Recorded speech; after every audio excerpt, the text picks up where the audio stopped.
State of human consciousness. Yeah. It's the state of human consciousness. She mentioned before human evolution. The human has not evolved. The human has devolved. We're going backwards in evolution, and technology is helping.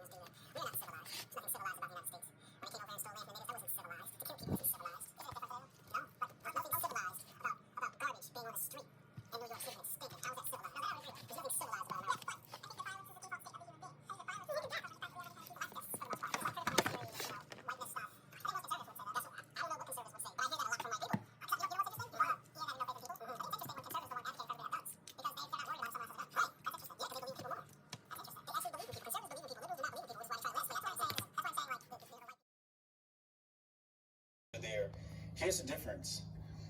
The people there can live off the land until they legislate against it, right? Yeah. So if I'm hungry, I could go climb this tree and have a mango, or I can go and fish the sea. There's no communist dictator that's going to tell me, hey, there's no fishing allowed.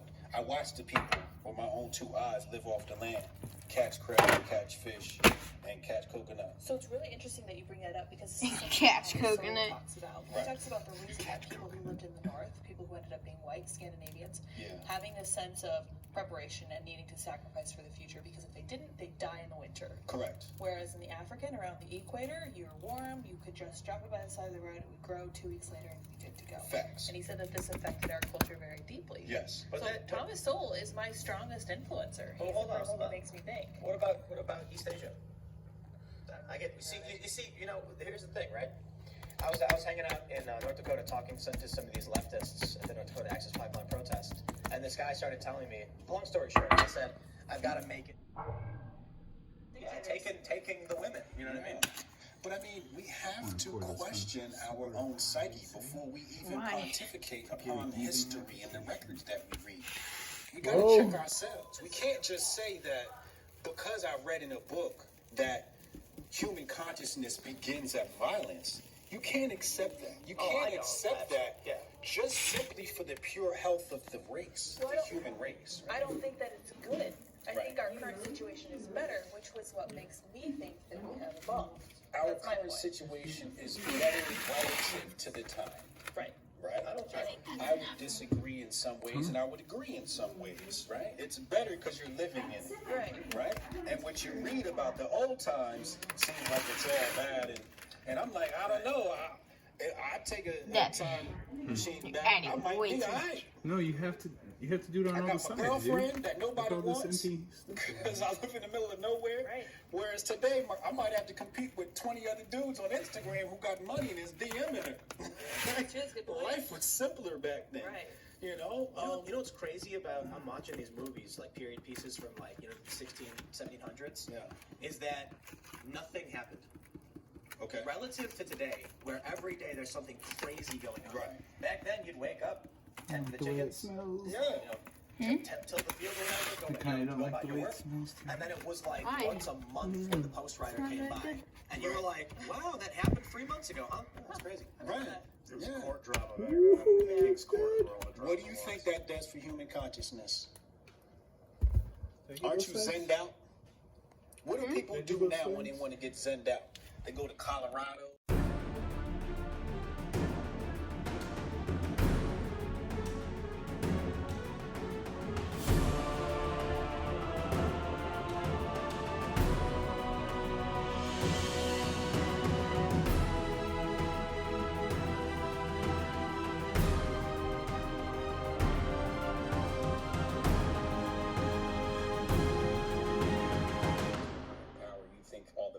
Within you, and that's where the power starts to corrupt, and you end up pissing on people's heads. I don't know if anybody's head. We were the human resonance when human consciousness is like looking at coercion or people thinking about something. Yeah. And sometimes I think that those intuitive thoughts that come out.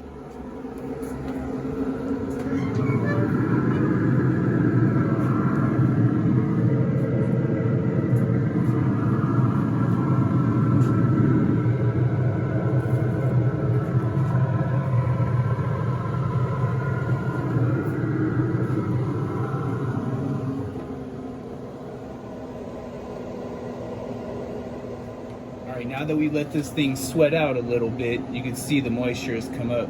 They say it sweats out the brine, maybe. We're gonna go ahead and put this on there. We're gonna stick these probes in it, and we're not gonna open this thing for another 8 hours or something, I'm thinking here.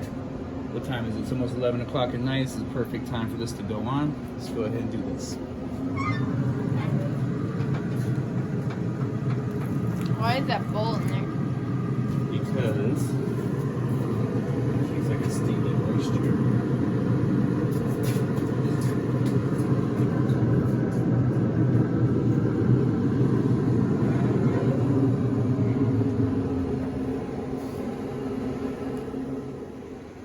Now, last time I did this, I did a, Chipotle, something crazy kind of rub. This time, I'm doing more of a Texas butt, right?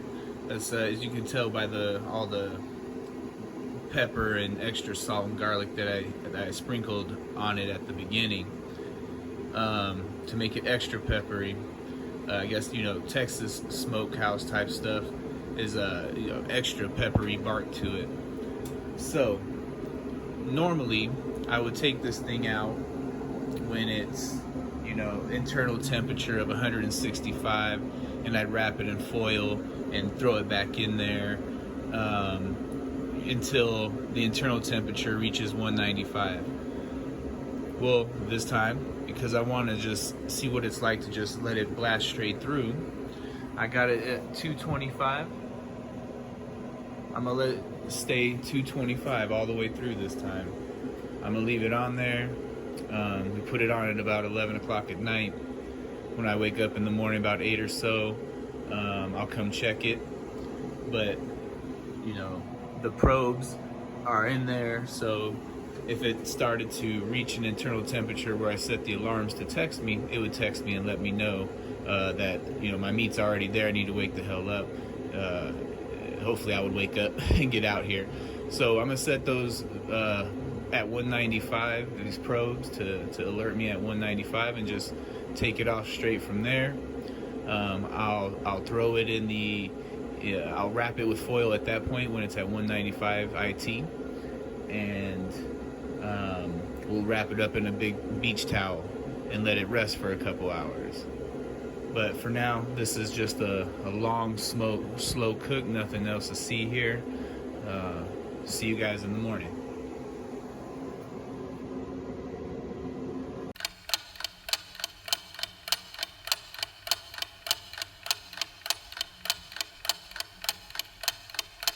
Now, good morning everyone.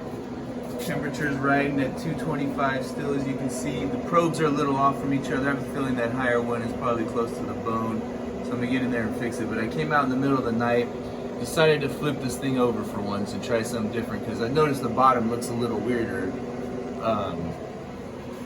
So I'm gonna go ahead and let's open this thing up now, see how it looks this morning. I pulled it open once open in the middle of the night, but that is looking pretty good.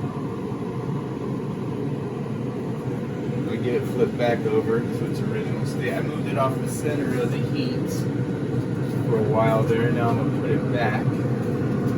Get it flipped back over again. Oh yeah. So the bark didn't form there for some reason.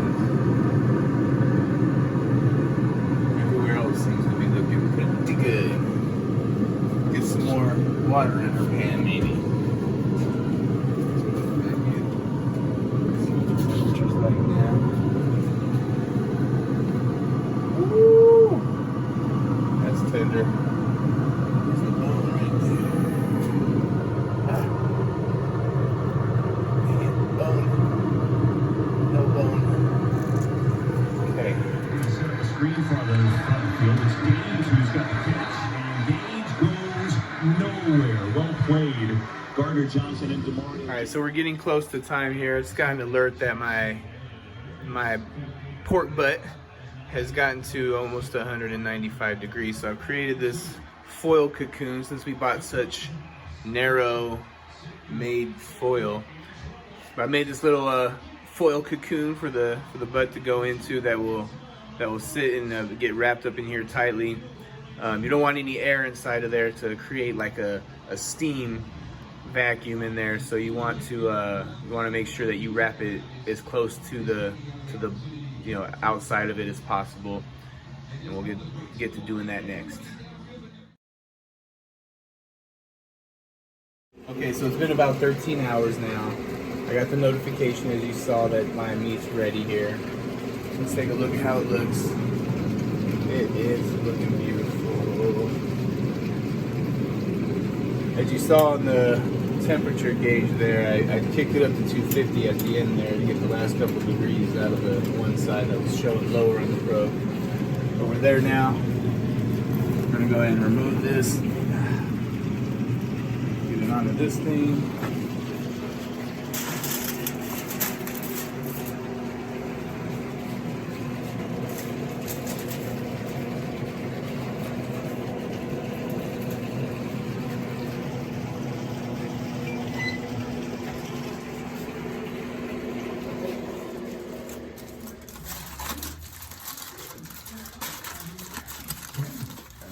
Nice and tight.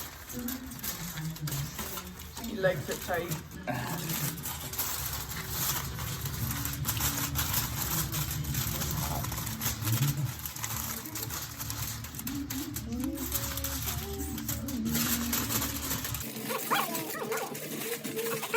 We're going to this just narrow spoiler.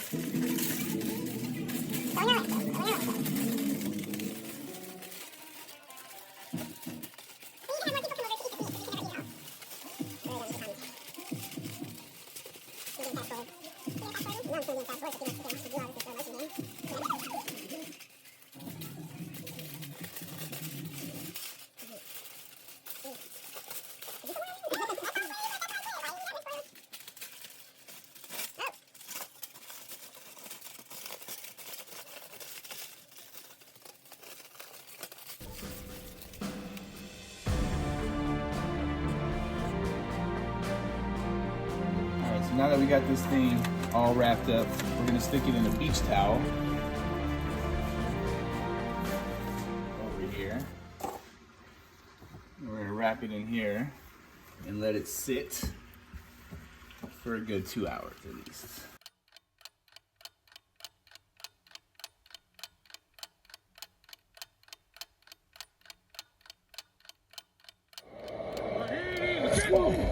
Second and goal. Dalton looking end zone. He throws. What a catch! C.D. Lamb for a Cowboys touchdown.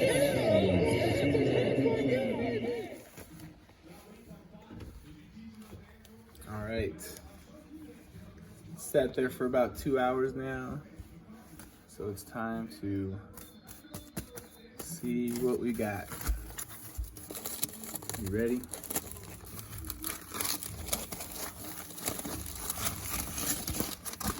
Nice and hot still. It's probably been about 3 hours now. Ow. Yeah, it's a little hot. Oh, look at all the juices already there. Look at that. It's gonna make all that.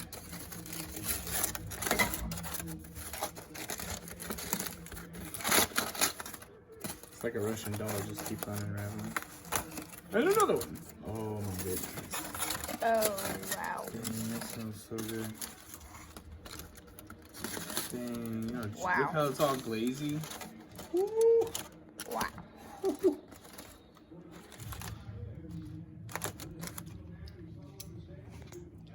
Keep going. Oh boy. Okay. We need to get this over into that. All right, so let's see if we can get this bone to come right out. We know we did a great job.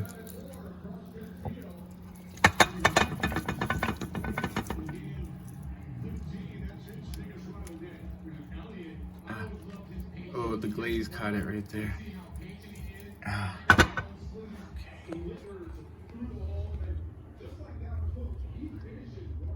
Okay guys, so I pulled this part off here just to get a good look at the way the outside looks, the bark on it and whatnot.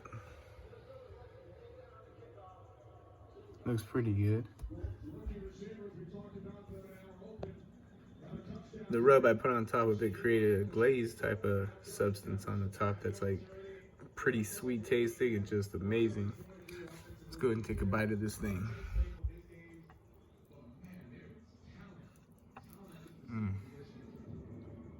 Look at that from the smoke ring. Let's see how this thing tastes. You can definitely taste the wood in that. Those sweet notes of whatever in there. That's good stuff.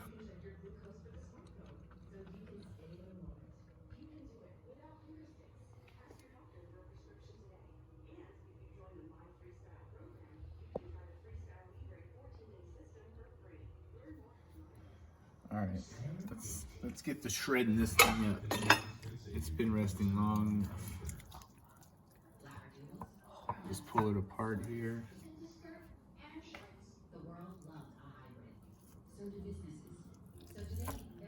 Oh.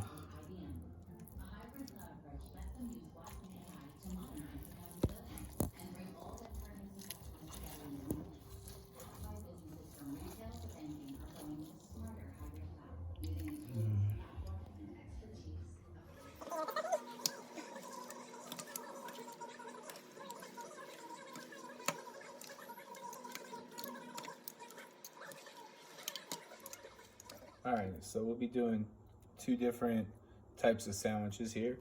The first one for the family, just use this Bill Johnson's original style.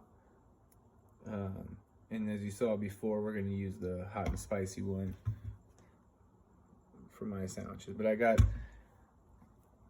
the first one going here. It looks pretty good.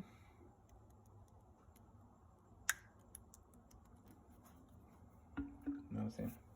And we'll just get to mixing that up.